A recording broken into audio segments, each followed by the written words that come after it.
The bell still rings. You wake to the chime of your phone. 7:03 a.m. The glow of the screen bleeds into your eyelids like candlelight through stained glass. You groan, not because you're tired, though you are, but because you recognize the ritual. The same one that began in cold stone cloisters 1,000 years ago, when a monk with ink-stained fingers and aching knees rang a bell to call the world back to order. You are not in a monastery. You are in a studio apartment with Wi-Fi and a coffee subscription, but you are still obeying. The 9 to 5 didn't spring from factories or spreadsheets. It seeped out of the canonical hours, matins, lauds, prime, terce, sext, none, vespers, compline, a divine metronome ticking through the Middle Ages. Monks didn't work for wages. They worked for God, and yet their days were sliced into segments with the same surgical precision you now apply to your Outlook calendar. Back then, the bell told you when to kneel. Now, Slack tells you when to perform. You drag yourself to the shower, and as the water hits your skin, you think, this is my private space. But privacy, too, is a medieval inheritance. Once, curtains weren't decor, they were shields. In a single-room home shared with livestock, relatives, and the occasional bard drunk on mead, a scrap of fabric was the only thing standing between you and total exposure. Now you close your bedroom blinds not because your neighbor might see you undressing, but because the ghost of that peasant still lives in your bones, whispering, hide, be unseen, be safe. At breakfast you sip tea from a ceramic mug. No fork, no knife. You don't need them. But if you did, you'd be holding a tool once deemed demonic.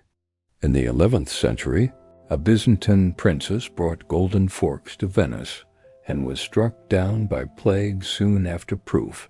The clergy declared that God hated metal prongs. You laugh into your cup. How strange, you think, that eating with your hands was once virtue, and now it's a TikTok trend for mindful dining. You step outside. The air is crisp. A man sneezes on the sidewalk. Bless you. You murmur without thinking. And just like that, you've summoned the 6th century. You've invoked Pope Gregory the Great, who watched the Black Death sweep through Rome like a scythe through wheat and decided that every sneeze was a soul teetering on the edge of damnation. God bless you, he commanded, as if breath could be exorcised. You don't believe the devil lurks in nasal passages, but your tongue still forms the words, automatic as a heartbeat. Superstition fossilized into courtesy. At the office, you shake hands with your boss. Firm grip, eye contact, a ritual older than diplomacy. In the Middle Ages, this gesture wasn't friendly, it was forensic.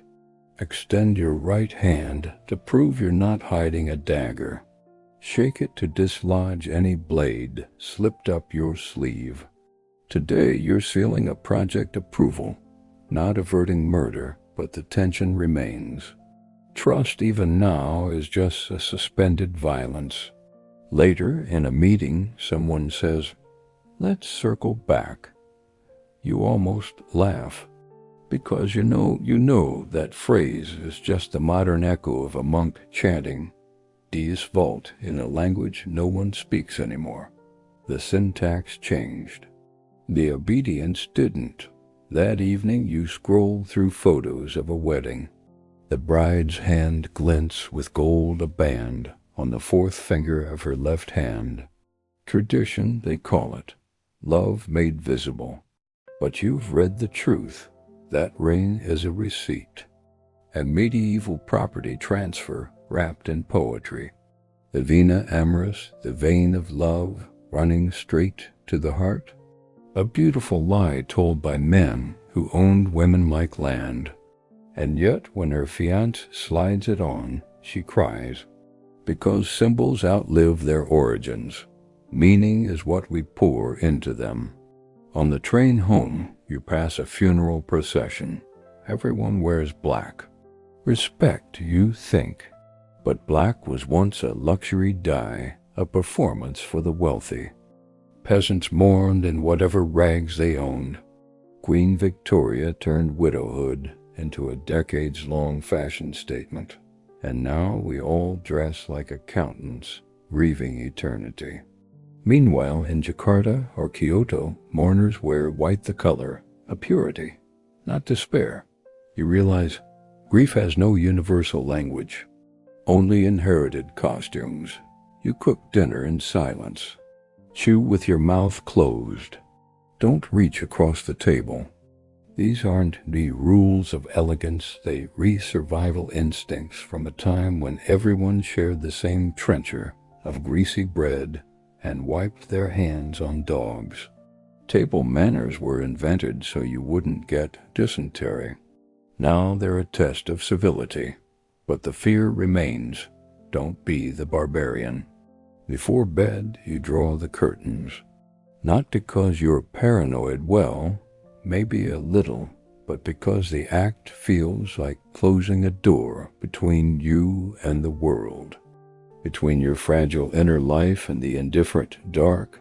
You are not so different from the Renaissance noblewoman who hid behind embroidered bed hangings to change her shift or weep in secret.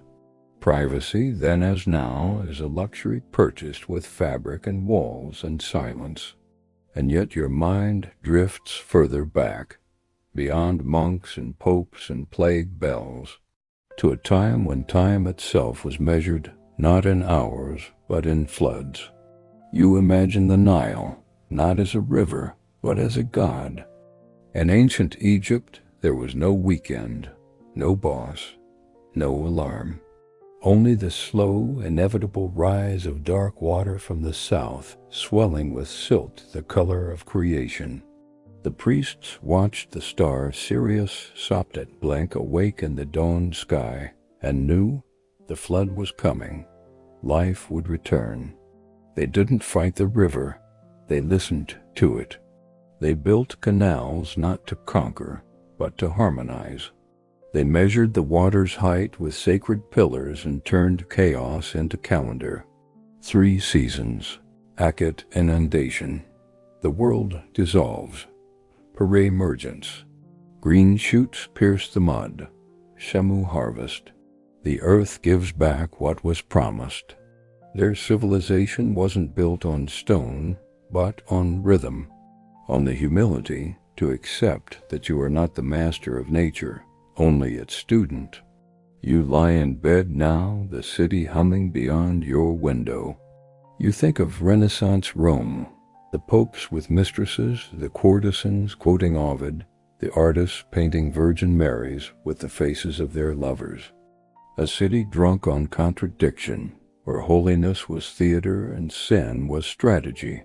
They didn't see the hypocrisy. They wore it like silk, and you wonder, are we any different? You bless sneezes, you obey bells, you wear rings that once meant ownership. You call bureaucrats clerks, not knowing the word comes from the same Latin root as cleric, men who once copied sins into ledgers by candlelight. The past didn't end. It just changed costumes. Somewhere a monk is still ringing the bell. Somewhere a charioteer is gripping the reins around his waist, knowing one wrong turn means death. Somewhere a priestess pours beer into the Nile and whispers to Hapi, god of flood and fertility. And you set your phone to silent. You close your eyes. You rest not because you've earned it, but because the church, the factory, and the algorithm have all agreed. Tonight you may pause, but the bell will ring again. It always does, because you are not modern. You are medieval. You are Egyptian. You are humans stitched together from centuries of fear, ritual, and the quiet, desperate hope that if you follow the rules, the river will rise, the crop will grow, and God or the boss will bless you. Sleep well. The veil is thin tonight, and the past is watching.